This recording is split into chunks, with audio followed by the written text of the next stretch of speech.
Welcome back to the TWSN YouTube channel. Today we're back with some more NFL draft content for you guys. Before the draft, we hammered out all of the drafts, some rankings, some mocks, whatever for you guys. Now the draft is over, but the content is not. Now we're going to come back with some divisional specific, where we break down every team's in the division, kind of grades, best, worst picks.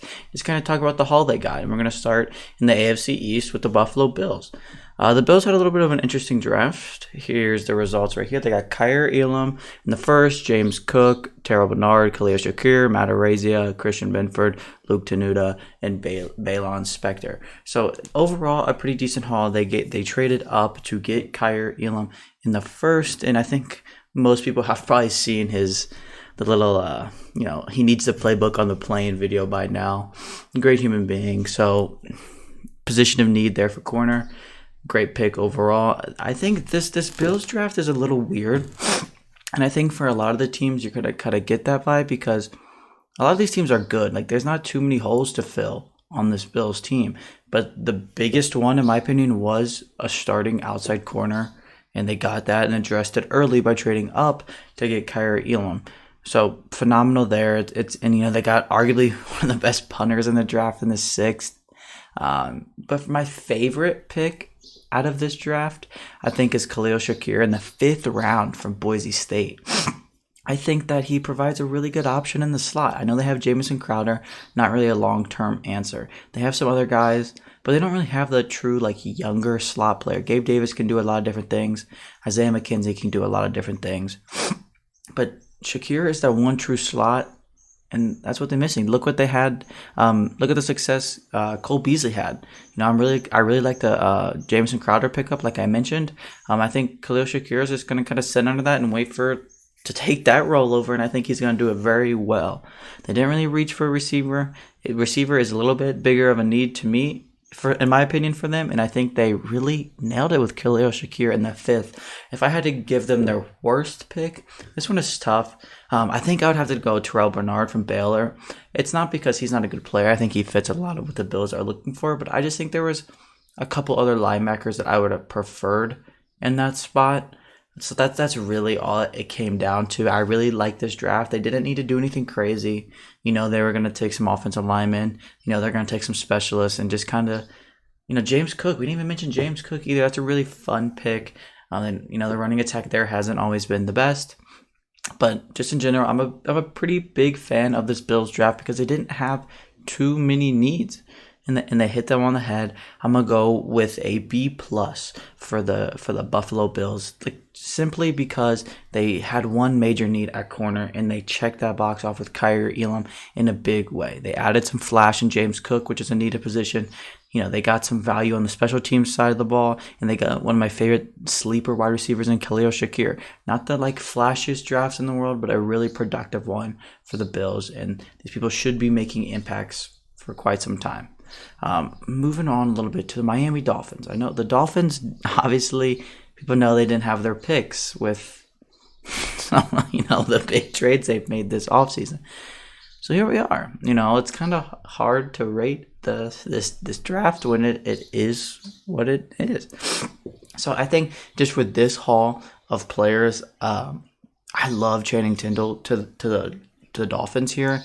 It's really he fits exactly what they want. He's a fast linebacker. I'm really surprised he was even there. So the value there is phenomenal. I really like Eric Ezukanma too from Texas Tech. He's another great yards after the catch receiver. I think their plan is for him to kind of fill the role Cedric Wilson's going to play early on, but he's a very good complement to a bigger, he's 6'2", 6'3", good yards after the catch ability, and he's just that kind of build they don't have with Tyreek Hill and Jalen Waddle. Obviously, Cedric Wilson does fill it, but he's not going to be there forever. And then obviously your 7th round picks are what they are, another outside linebacker and some QB depth, which was a little interesting. Skylar Thompson's solid. He can be your backup. That's really all it is. There ain't much to say here. My favorite pick is probably Channing Tindall. I think that was a phenomenal pick, one of the best value picks in the draft in general, in my opinion. There's not really a worst pick here. I don't really want to say a 7th round pick is their worst pick.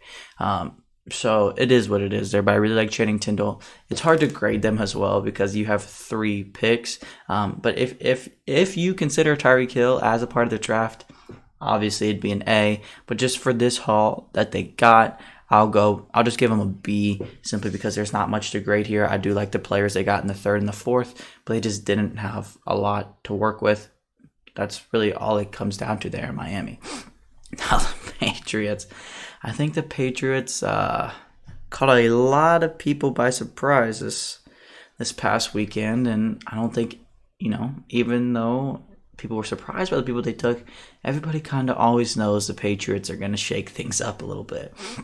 And boy, did they do that. Cole Strange in round 1. I think everybody saw the whole Sean McVay interview, like, we were scouting him, thinking he'd be there at 104. He went pick 29 to the Patriots. It's a pretty stereotypical Patriots pick. I do like Cole Strange as a player. Obviously, don't have a first-round grade on him, but he was picked at least a round too early to me. If they would have got him in the mid-second, I wouldn't have cared too much because he is good. Cole Strange is a good football player, but at the 29th pick, I don't think anybody really saw that one coming. And then they followed up with Tyquan Thornton.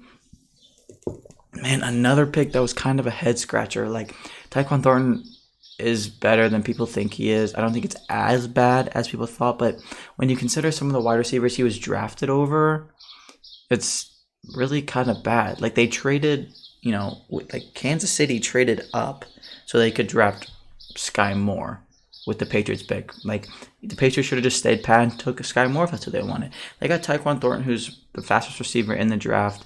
Tape's solid, but it's really hard to see him being that guy, but he fits with what the Patriots want to do is he can stretch the field.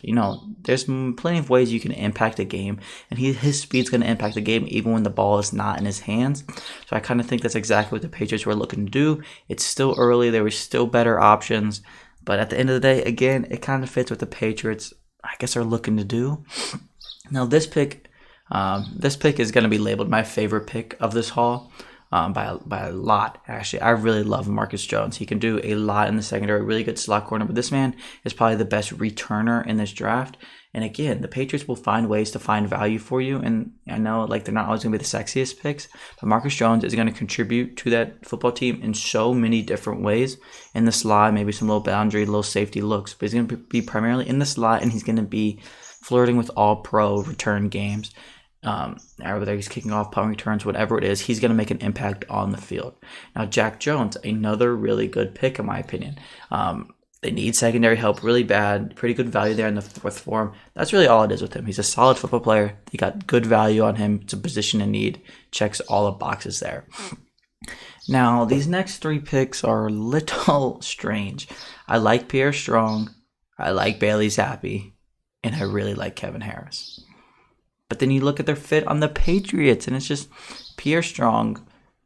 He's going to be their RB3, 4 this year, maybe. They have Damian Harris, they have Ramondre Stevenson, James White. I know J.J. Taylor's still there. So, you thought one of those guys could be on the move when they drafted Pierre Strong, which I'm sure still will be the case. But then they followed it up with drafting Kevin Harris a couple rounds later, and it's just it's really are they really going to keep that many running backs on their roster? Maybe they're going to cut some people, move some players, like I said, but just in general, that's a lot of running backs. I know they like to run the football, but it's going to be interesting to see how that running back room shakes out. I like the players. The fit is obviously the issue for me. Bailey Zappi, again, I like the player, but did the Patriots really need to draft him in the 4th round? Did they really need to draft their backup quarterback in the 4th round? Just a little bit strange to me. I'm not sure what the purpose was there. I like Bailey Zappi, but there's a chance he didn't even need to pick him. You could have got him the 6th. We saw the fall the quarterbacks had. So that pick was a little surprising to me as well. And these last couple picks were very good. Sam Roberts, obviously nobody's really heard of Northwestern Missouri State University, but he's a big dude. Defensive tackle for a reason. They like their run stuffers. That's all he is. Chase, these last 2 picks are really quality picks for the 6th and 7th round. These 2 people can really contribute in the offensive line. You don't know what the upside's going to be, but if you told me these guys developed into decent starters for a long time in New England, it wouldn't surprise me at all. A lot of people had higher round grades on them, so they got really good value there. I'm going to give this Patriots draft, I think, a C, just because they made a lot of interesting. It's not bad. It's C with some room to grow, because I think they got good players. I just think the value where they took these players was not very good. So that's kind of tough. Like I said, Marcus Jones being my favorite pick. The best pick, in my opinion, the worst pick, I think would have to be Cole Strange. I don't think anybody saw that one coming at all. To wrap up the AFC East, the New York Jets, man, what an absolute draft these guys had, man. Like, it's an A+. It's an A+. It is. I mean, they got so many day one contributors. All of these people can start day one if they needed them to. But not all of them even need to, bro. Jeremy Ruckert down here in the 3rd round. They love their tight ends. They signed CJ Uzomah. They signed Tyler Conklin.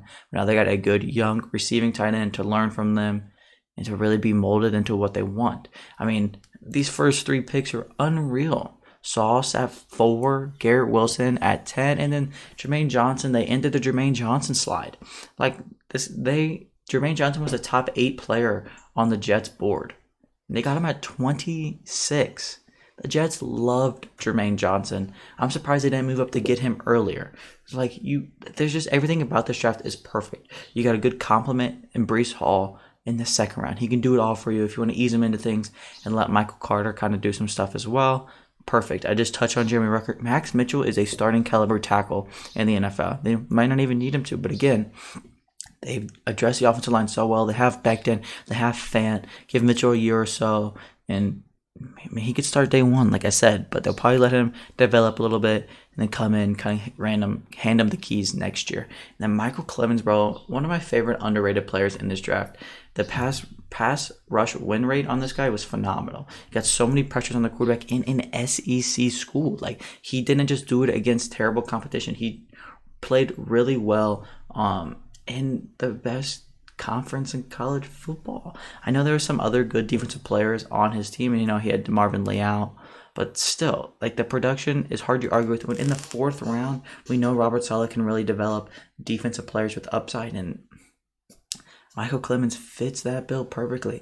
There's not many teams that had a better draft than the Jets. I mean, we'll touch on some of the other grades when the division comes, but this Jets draft is an absolute A+ in my mind. No question about it. They absolutely killed it. But yeah, that's going to wrap up the AFC East division draft grades, best and worst picks. There'll be plenty more. Obviously, we'll hit on every division in the NFL, and I'm looking forward to seeing you guys then.